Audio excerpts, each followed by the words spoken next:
जमीन पे बिठा रहा है, जबकि देश की लड़ाई कुर्सी की है। तो आपको ये कुर्सी कभी नहीं छोड़ना है, अपने आप को मालिक समझना है। पार्टी जल जंगल जमीन खनिज मालिक बनाने की बात करता है, स्थानीय नीति नियोजन नीति की बात करता है, धर्म कोड की बात करता है, जो रिकॉर्ड रहा है। मैं आप लोगों को ये बताना चाहती हूँ, ये सारे बातें वादे ही रह गए हैं, सिर्फ और सिर्फ इसका इम्प्लीमेंटेशन यहाँ पे जो विधायक आएंगे उनके माध्यम से ही होगा। भाइयों, 70 से 75 साल हो गए भाजपा कांग्रेस का राज हम पे रहा। 24 साल हो गए झारखंड को अलग हुए, और जिस उद्देश्य से हम लोगों ने यहाँ पे जो स्थानीय पार्टियों के नाम पे, आदिवासी पार्टी के नाम पे हमने खुद को वोट बैंक समझा है, वो सारे मुद्दे आज भी धरे के धरे रह गए। और आपके सिल्ली विधानसभा, यहाँ पे आदिवासी समुदाय की बहुत बड़ी भूमिका है। यहाँ पे जो भी विधायक प्रत्याशी होता है उसको जिताने में। अभी मैंने देखा कि हमारे आदिवासी भाई बंधु वहां पे जमीन पे बैठे हुए थे। मतलब मैं यहाँ के विधायक साहब उनसे पूछना चाहती हूँ कि क्या आपने यहाँ के आदिवासियों को यही सिखाया है, जहाँ पे देश का सुप्रीम कोर्ट, देश का कहा जाए कि कार्यपालिका न्यायपालिका विधायिका संविधान ये बात कहता है कि आदिवासी इस देश का मालिक है, वहां पे वो अपने आप को वहां पे जमीन पे बिठा रहा है, जबकि देश की लड़ाई कुर्सी की है। तो आपको ये कुर्सी कभी नहीं छोड़ना है, अपने आप को मालिक समझना है।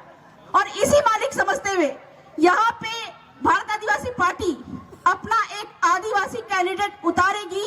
इस बात का वादा मैं करती हूँ, केंद्रीय समिति से मैं ये बात करूंगी कि एक आदिवासी कैंडिडेट इस सिल्ली की धरती पे, सिल्ली विधानसभा में आदिवासी कैंडिडेट के रूप में, विधायक प्रत्याशी के रूप में भारत आदिवासी पार्टी देगी। और आप लोगों की ये कहा जाए कि कर्तव्य है, कर्तव्य होना चाहिए, आप लोगों का ये कर्तव्य होना चाहिए कि उस विधायक प्रत्याशी को आप कैसे जिताते। अब यहाँ पे बात आती है कि आदिवासियों की जनसंख्या कम है, लेकिन भाइयों मैं आपको बता दूं कि यहाँ के जो विधायक होते हैं, एक बहुत बड़ी जनसंख्या जो है महतो समुदाय उनको वोट देता है, लेकिन लगातार महतो समुदाय को भी इन पार्टियों ने, भाजपा कांग्रेस जेएमएम आसू ने लगातार ठगते आए हैं। मैं आज आपको ये बताना चाहती हूँ कि जिस तरह से भारत आदिवासी पार्टी जल जंगल जमीन खनिज मालिक बनाने की बात करता है, स्थानीय नीति नियोजन नीति की बात करता है, धर्म कोड की बात करता है, और ये महतो समुदाय की सबसे बड़ी मांग जो है स्थानीय नीति नियोजन नीति, नौकरी में आरक्षण पाने की, वो मांग को ये सारी पार्टियों ने हमेशा उनको धोखा दे के रखा हुआ है। वो भी आपके साथ में आएंगे। और मैं आपको ये कहना चाहती हूँ कि दूसरों का झंडा उठाना बंद करिए। अपनी आपकी पार्टी आ चुकी है, इस पार्टी पे भरोसा जताइए, क्योंकि सोशल मीडिया पे जो लोग जुड़े हुए हैं, आप देखेंगे कि हमारे माननीय सांसद जो 3 महीने में, मात्र 3 महीने में 4 विधायक, 5 विधायक और 1 सांसद निकल के आते हैं। जितने खुले तरीके से उन्होंने सदन में बात रखी है, धर्म कोड की बात रखी है, जल जंगल जमीन खनिज की बात रखी है, ये भारत आदिवासी पार्टी पे ना सिर्फ आदिवासियों का बल्कि दलित, वंचित, शोषित समुदाय का, अल्पसंख्यक समुदाय का, साथ ही साथ में राजनीति से 24 साल की राजनीति में जिन लोगों ने भी शोषित हुए हैं, उन सभी लोगों का विश्वास भारत आदिवासी पार्टी में बढ़ा है। तो भारत आदिवासी पार्टी यहाँ पे जो भी विधायक प्रत्याशी उतारेगी उसका चुनाव आप ही लोग करेंगे, लेकिन आप लोग उसको जिताइए ताकि आप भी यहाँ के मालिक बन सके।